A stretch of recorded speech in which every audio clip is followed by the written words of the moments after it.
I never imagined that the quietest years of my life would begin with someone trying to sell my land while I was still living on it. But that's exactly what happened. Even crazier, the people who did it actually believed they were going to make almost $500,000 and walk away smiling. They had no idea that before I retired, I had spent more than 3 decades making sure people couldn't get away with exactly that kind of fraud. My name is Evelyn Harper. I'm 65 years old. I've lived alone since my husband Daniel passed away almost 10 years ago, and I own just under 13 acres tucked against the edge of the Allegheny Mountains outside Franklin, Pennsylvania. Most people would probably drive right past my place without giving it a second thought. It's an old cedar cabin with a wraparound porch, wind chimes that never seem to stop singing, and enough oak and maple trees to hide the house from the county road during summer. I have 3 rocking chairs on that porch, even though it's usually just me sitting there. One belonged to Daniel, one belonged to my mother, and the third stays empty because somehow I still can't bring myself to move it. Every morning starts the same way. I pour a cup of coffee, scatter bird seed into the feeders hanging from the dogwoods, and watch the cardinals fight over breakfast while the fog rolls across the hills. It's peaceful, or at least it used to be. About 7 years ago, a couple named Trent and Melissa Caldwell bought the property bordering mine. They weren't from around here. You could tell within 5 minutes of meeting them. Trent wore polished leather shoes through muddy fields like he expected the earth to apologize for getting dirty. Melissa treated every conversation like she was running for mayor of a town nobody had asked her to govern. At first I tried being neighborly.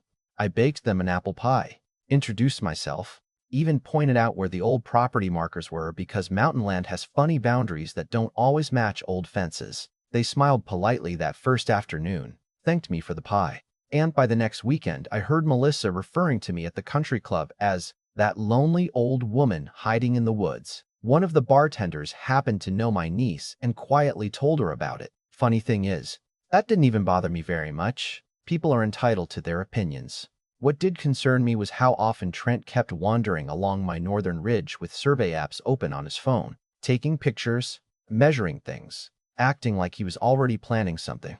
The old split-rail fence running across that ridge had been there for decades, but Daniel and I always knew it wasn't the actual property line. Back in the 80s, we'd put it there simply because the ground was easier to work, not because it marked ownership.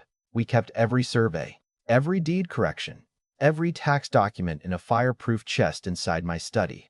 Daniel used to joke that I trusted paperwork more than people. Maybe I did. That habit came from my career. For 32 years, I worked as a senior land title examiner for one of the largest title companies in western Pennsylvania. While other people saw signatures and stamps, I saw missing easements, forged transfers, broken chains of title, and tiny legal mistakes that could cost someone their home. My entire career revolved around one simple truth. You cannot legally sell something you don't own, no matter how convincing your paperwork looks. That's why whenever Trent casually mentioned expanding his property, I never argued.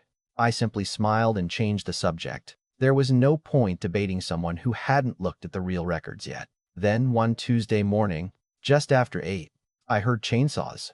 Not one, several. At first, I assumed a county crew was trimming dead limbs along the road, but the sound kept getting closer. I grabbed my coffee and walked toward the ridge. Before I even reached the trail, I saw sunlight where there shouldn't have been any. 3 massive white oaks, trees older than I was, were already lying on the ground.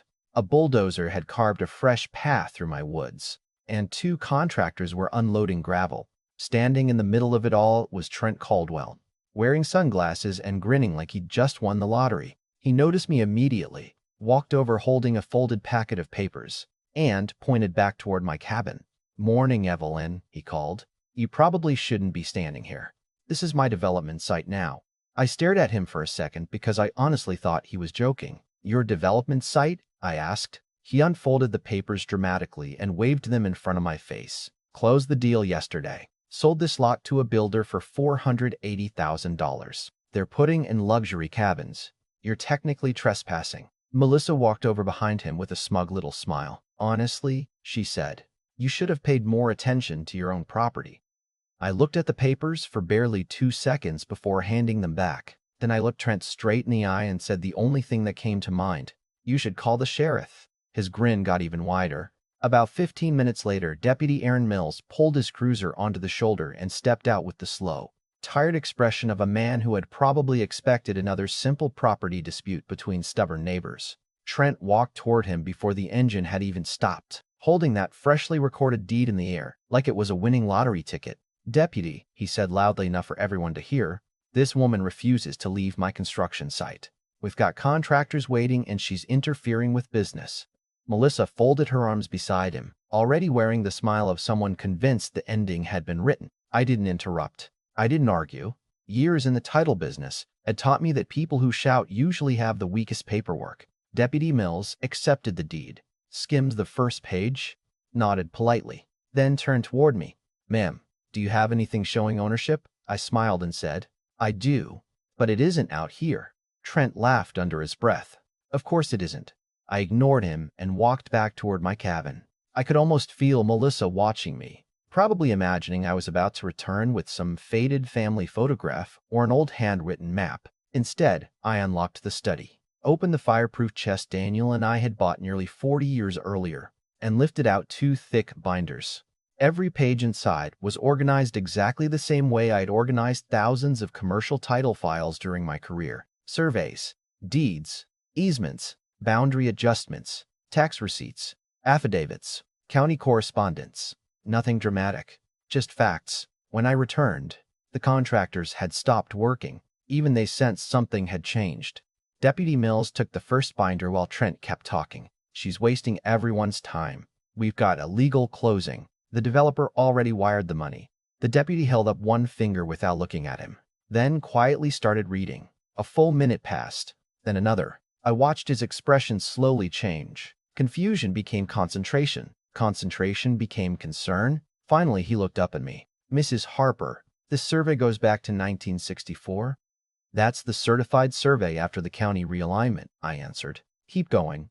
He did. A few pages later, he found the corrected boundary agreement filed after the old fence had been installed in the wrong location almost 40 years earlier. Daniel always regretted putting that fence where it was because people naturally assumed fences marked ownership. They don't.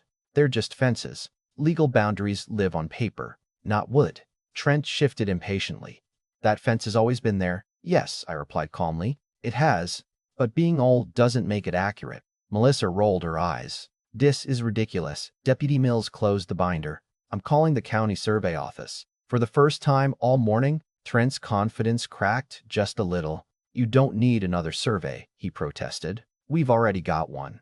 The deputy looked at him evenly. "Then another survey shouldn't bother you."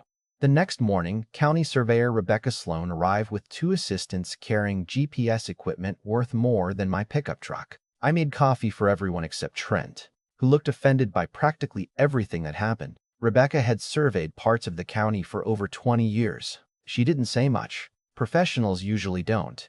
She simply compared coordinates, located the original iron pins buried beneath decades of leaves, confirmed monument locations, and spent nearly 4 hours walking every inch of the disputed ridge. Trent followed her around, asking leading questions. Melissa kept making phone calls that grew shorter every hour. Around noon, Rebecca finally stopped beside the largest oak stump and removed her safety glasses. "Mrs. Harper," she said, "your property line is exactly where your documents indicate."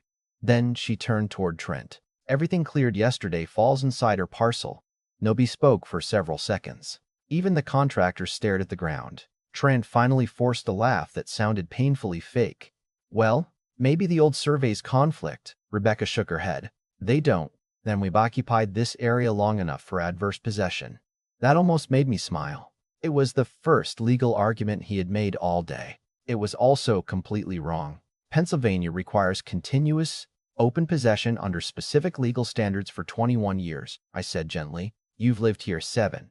Rebecca nodded once. "She's correct." Trent's shoulders stiffened. "There has to be another explanation." I looked at him for a long moment before speaking. "There is." I opened the second binder. This one wasn't organized chronologically. It was organized around his transaction. "See?" After hearing rumors at the feed store that Trent had been bragging about selling land to a developer, I become curious enough to visit the recorder's office the previous Friday. Old habits die hard. That's where I found the deed he had signed. That's where I found the legal description copied almost word for word from my own parcel.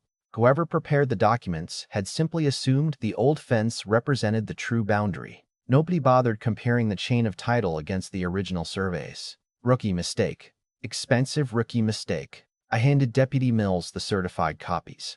You can't convey property you don't own, I said quietly. That transfer is legally defective from the moment it was signed.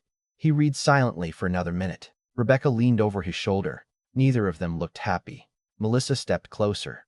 Wait, are you saying the sale is invalid? I'm saying, I answered, that ownership never transferred because your husband never possessed legal title to the acreage he sold. She blinked twice as though the sentence refused to fit inside her head. Trent snatched the paperwork from the deputy and flipped through it furiously. No, he muttered.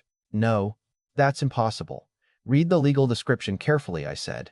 Then compare it to your own deed. He did exactly that. I watched the color drain from his face one line at a time. The developer's attorney arrived less than an hour later after Rebecca notified the county that active construction was occurring on disputed property. His name was Richard Hale, and unlike Trent, he understood exactly how serious the situation had become within about 30 seconds. He asked to see every document.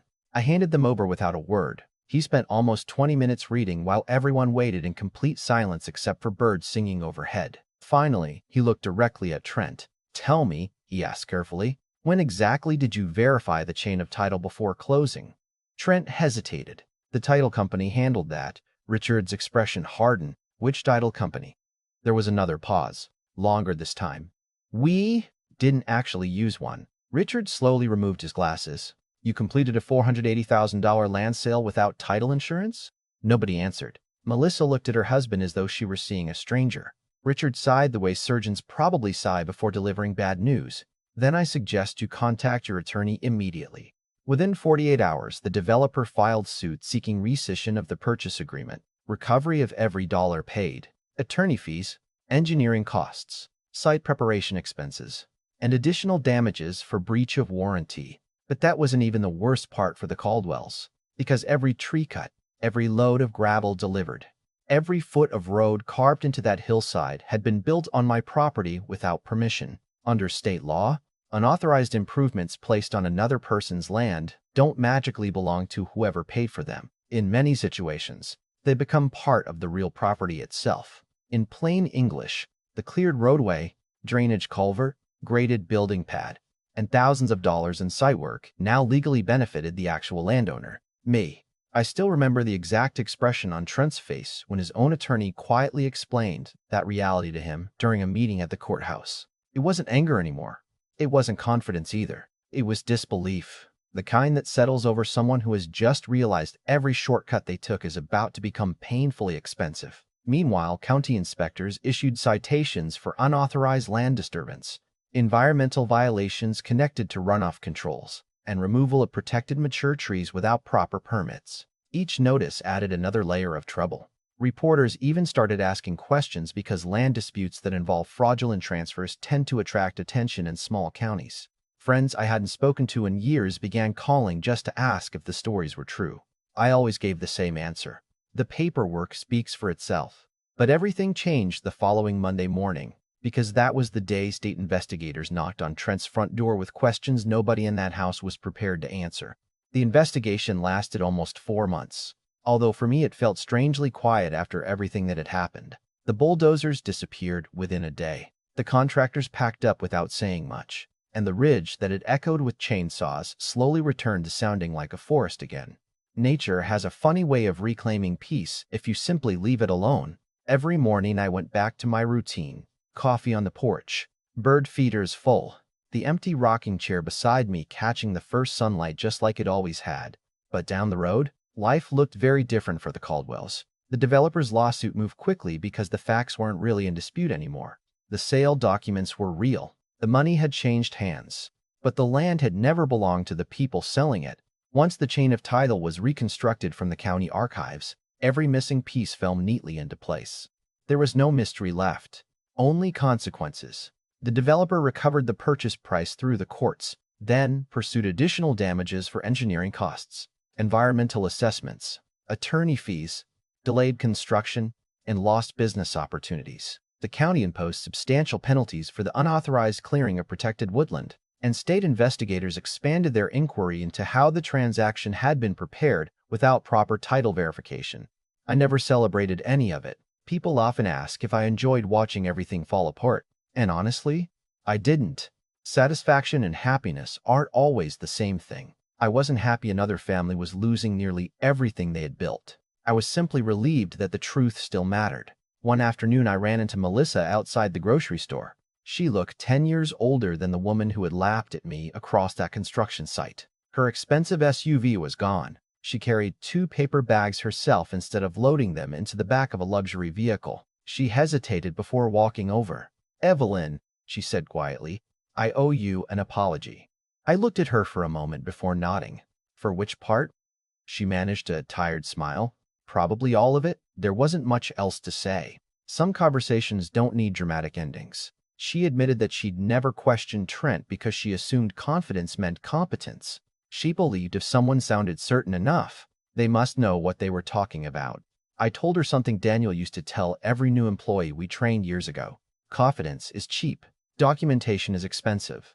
That's why the paperwork always wins. She laughed softly, though there wasn't much humor left in either of us. A few weeks later, the county officially recorded the corrected improvements as part of my property. The gravel access road remained. The drainage system stayed. After discussing it with a local conservation group, I decided not to build anything on that ridge after all. Instead, I planted dozens of young oak, maple, and hickory trees where the old giants have been cut down. I'll probably never live long enough to see them reach the size of the originals, but maybe someone else will sit beneath their shade one day. Maybe that's enough. Sometimes people assume stories like mine are about revenge. They picture dramatic speeches, victory dances, or some clever final insult delivered at exactly the right moment. Real life rarely works that way. The most powerful moment wasn't watching investigators arrive or seeing lawyers argue in court. It was sitting on my porch a year later, hearing cardinals return to the same feeders they'd abandoned during the construction, realizing that peace had quietly found its way home again. Looking back, the biggest mistake Trent Caldwell made wasn't trusting the wrong survey or skipping title insurance. His biggest mistake was believing that age looked like weakness and silence looked like ignorance. He saw an older widow living alone in the woods and assumed nobody would challenge him. What he never considered was that experience doesn't always announce itself. Sometimes it lives inside an old cabin, tucked away in a fireproof box filled with papers most people would never bother reading. Those papers weren't just documents. They were decades of patience, discipline, and respect for the truth. And in the end, that truth proved stronger than arrogance, louder than threats, and far more valuable than $480,000. So now I'm curious what you think. If someone confidently waved a deed in your face and insisted your own land belonged to them, would you have confronted them immediately? Or would you have stayed calm and let the evidence do the talking? Share your thoughts in the comments because I'd genuinely like to hear how you would have handled it. And if you believe stories like this remind us that integrity, patience, and preparation still matter, don't forget to like the video, subscribe to the channel, and share the story with someone who thinks doing things the right way is always worth the effort. Until next time, take care of the people you love, keep your records safe, and never underestimate the quiet person who already knows the truth.